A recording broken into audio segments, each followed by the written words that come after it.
নমস্কার, কেমন আছেন সবাই? ইলিয়ার গৃহকোণের আরও একটি নতুন রান্নার ভিডিওতে আপনাদের সবাইকে স্বাগত। আজ শেয়ার করব আমার মায়ের হাতের একটা রেসিপি। ভীষণ সুস্বাদু হয় জানেন তো খেতে। মায়ের হাতের সেই স্বাদটা হয়তো আমি আনতে পারবো না, কিন্তু সেই পদ্ধতিটা আজ আপনাদের সাথে শেয়ার করব কেমন করে মা রান্না করে। তো কই মাছের একদম পাতলা একটা ঝোল করব জিরে বাটা দিয়ে। আলুটাকে তো দেখলেন কেটেই রেখেছি, আর কই মাছগুলোকে নুন হলুদ দিয়ে ভালো করে মাখিয়ে রেখেছি।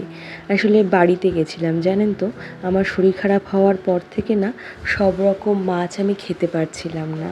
তো শাশুড়ি মা বললেন যে বাড়িতে বাবা কই মাছ এনেছে, তোরা তাহলে নিয়ে যা। তো এই 4টে কই মাছ আমাকে দিয়ে দিয়েছিল।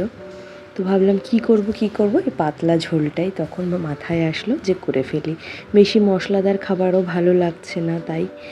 আর এই যে জিরে নিয়ে নিয়েছি আর একটা টমেটো নিয়ে নিয়েছি, এবার এটাকে পেস্ট করে নেব। আর রান্নাটা কিন্তু পুরোটাই সর্ষের তেলে করব। তেল গরম হয়ে গেছে, মাছগুলোকে এক এক করে দিয়ে দিচ্ছি, ভালো করে কিন্তু ভেজে নেব। তো এক পাশ ভালো করে ভাজা হয়ে গেছে, এবার অন্য পাশটা উল্টে নিচ্ছি। ভীষণই টেস্টি হয় আর খুব চটজলদি হয়ে যায়। তেলকই কিন্তু এটা নয়, কারণ তেলকইয়ে অনেকটা পরিমাণে তেল লাগে।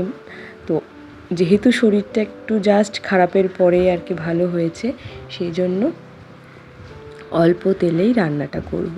সেই জন্য ভাবলাম জিরে বাটাটাই নিই। আর এই যে ওই তেলের মধ্যেই মাছ ভাজার তেলেই অল্প একটু জিরে ফোড়ন দিয়ে আলুগুলোকে একটুখানি ভালো করে ভেজে নিচ্ছি, লাল লাল করে। নুন আর হলুদ দিয়ে নিচ্ছি। আমি আমার বাড়ির সদস্য সংখ্যা অনুযায়ী কিন্তু আলু দিয়েছি, আপনারা অবশ্যই আপনাদের পরিমাণ মতো দেবেন। আলুটাকে একটু নাড়াচাড়া করে নুন হলুদ দিয়ে তারপরে একটু ঢেকে দিয়েছিলাম কিছু সময়ের জন্য। তারপরেই কিন্তু ওই যে জিরে বাটাটা, টমেটো বাটা যেটা করে রেখেছিলাম সেটা অ্যাড করে দিলাম, আর একটুখানি হলুদ দিলাম। দেখলাম কালারটা ভালো আসছে না, তাই একটু নুন দিলাম, আর একটু দিয়েছি কাশ্মীরি রেড চিলি পাউডার। ব্যাস এইটুকুই মশলা দিয়ে কিন্তু আজকের এই রান্নাটা হবে। ভীষণ টেস্টি হয়। মায়েদের হাতের রান্না এমনিই টেস্টি হয়, সেটা তো আর বলার অপেক্ষা রাখে না, তাই না বলুন? এখানে কাঁচা লঙ্কা দিয়ে দিয়েছি। আপনারা আপনাদের প্রয়োজন মতো পরিমাণ মতো নুন আর লঙ্কাটা ব্যবহার করবেন। প্রায় হয়ে এসছে, আলুগুলো একটু গলে যাওয়ার অপেক্ষায় রয়েছি আমি। আর একটা কথা না বললেই নয়, আপনারা যারা আমার ভিডিও দেখছেন তাদেরকে অসংখ্য ধন্যবাদ। ভিডিও দেখছেন, এত সুন্দর সুন্দর কমেন্ট করে যাচ্ছেন।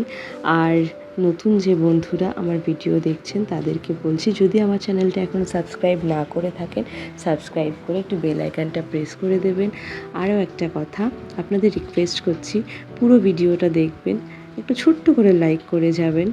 আর টেনে টেনে প্লিজ দেখবেন না, তাতে কিন্তু আপনার চ্যানেলেরও ক্ষতি হবে, আমার চ্যানেলেরও ক্ষতি হয়।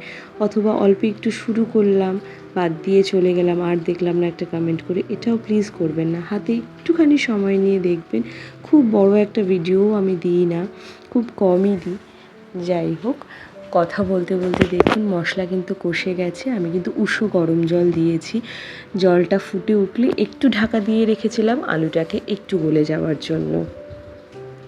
তো দেখুন আলুও গলে গেছে, একদম পাতলা ঝোল হয়েছে। দেখে বুঝতেই পারছেন কালারটা যেমন সুন্দর এসছে, গন্ধটাও না ততটাই সুন্দর বেরিয়েছে। কালারটা আপনাদের সাথে শেয়ার করতে পারছি, কিন্তু গন্ধটাকে তো আর আপনাদের সাথে শেয়ার করতে পারছি না, তাই সেটা আমিই বলে দিলাম।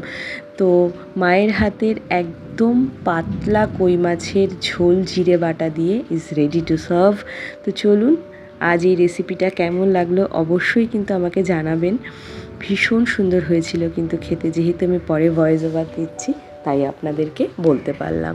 তো আজ এই অবধি, আবার দেখা হবে অন্য কোনো দিন অন্য কোনো ভিডিওতে। ততক্ষণ পর্যন্ত আপনারা সবাই ভালো থাকবেন, সুস্থ থাকবেন, আনন্দে থাকবেন, আর আমার ভিডিওগুলোকে এইভাবেই ভালোবাসতে থাকবেন, আমার পাশে থাকবেন। অসংখ্য ধন্যবাদ।